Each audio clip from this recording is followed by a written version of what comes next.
galerinha, eu sou a professora Ana Paula e eu criei esse canal pra gente falar sobre química. Se inscreve aqui embaixo, deixa suas sugestões, dúvidas e curiosidades. Dá um joinha e vem químicar comigo!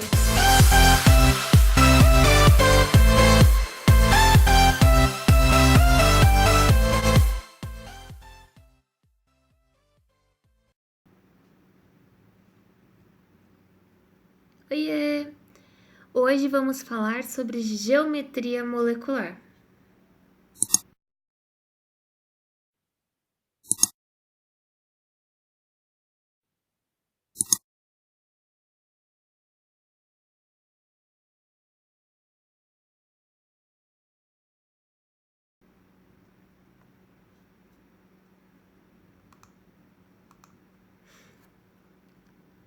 Geometria molecular.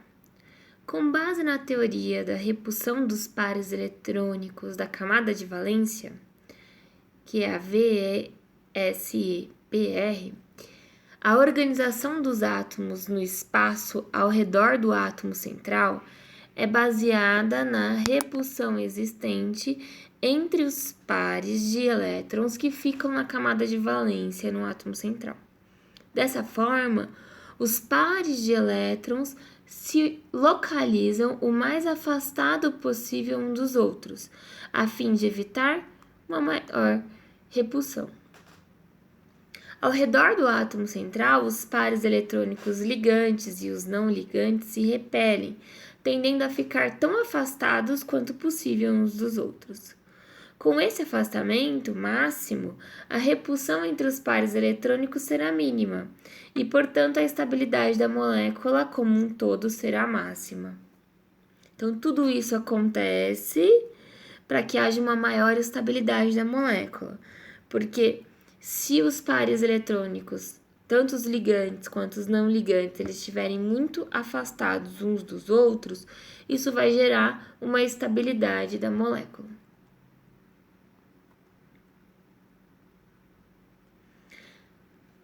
Eu vou diferenciar aqui os tipos de moléculas. Então, primeiro eu vou falar sobre as moléculas que só têm dois átomos. Rapidamente. Moléculas com dois átomos são moléculas bem simples e as suas estruturas são planas. As moléculas mais complexas, porém, elas vão ter estruturas tridimensionais. Seus átomos eles vão estar arranjados ao redor do átomo central, formando uma estrutura espacial. Então, no caso das moléculas com dois átomos, elas vão ser sempre lineares. As moléculas com 3 átomos, elas têm duas opções. Ela pode ser linear, ela vai ser linear quando o átomo central não tiver elétrons livres. Então, o átomo central não tem elétrons livres. Então, você vai identificar que ela é linear, fazendo a distribuição dos elétrons para o átomo central, formando a ligação covalente, e aí você vai observar o átomo central. No caso do CO2, o átomo central é o carbono. Após observar o átomo central, você vai verificar se ele possui par de elétrons livres. No caso do carbono, no dióxido de carbono, ele não possui par de elétrons livres, a estrutura dele vai ser linear.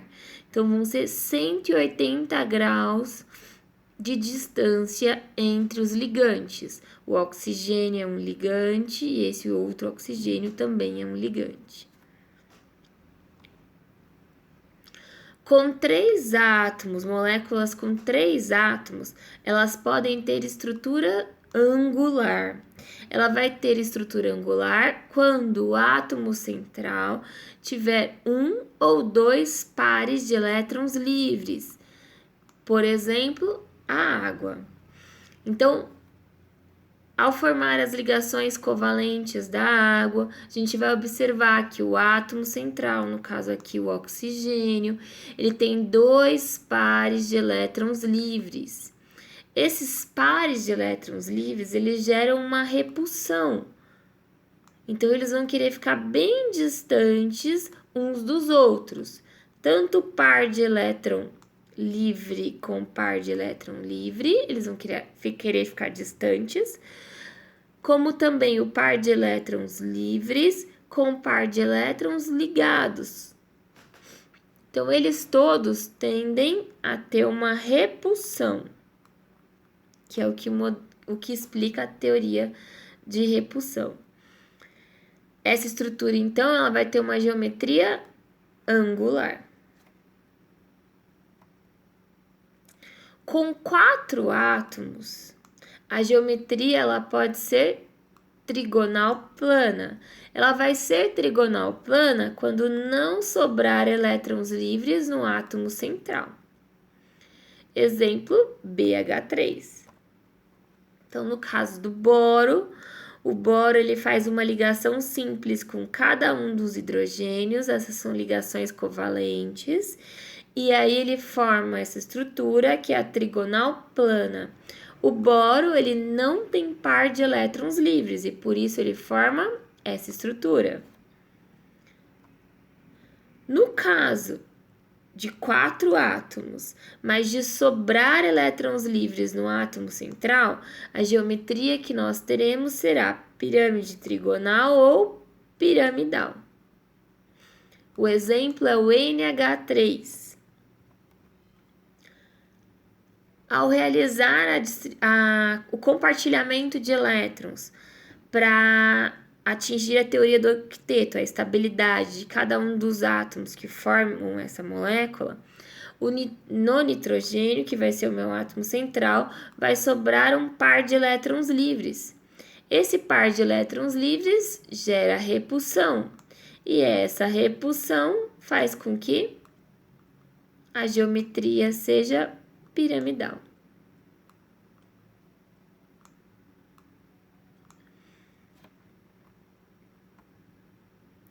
No caso de 5 átomos, nós podemos ter uma estrutura tetraédrica. Vai ser tetraédrico se não sobrar elétrons no átomo central. Um exemplo é o gás metano, CH4.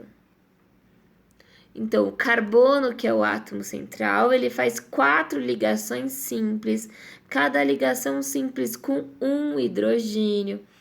Essas ligações são ligações covalentes, ou seja, há o compartilhamento dos elétrons.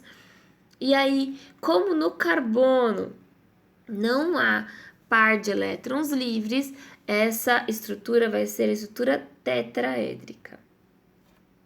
Existem outras geometrias, mas nós estudaremos até a geometria tetraédrica, ou seja, até 5 átomos formando uma molécula.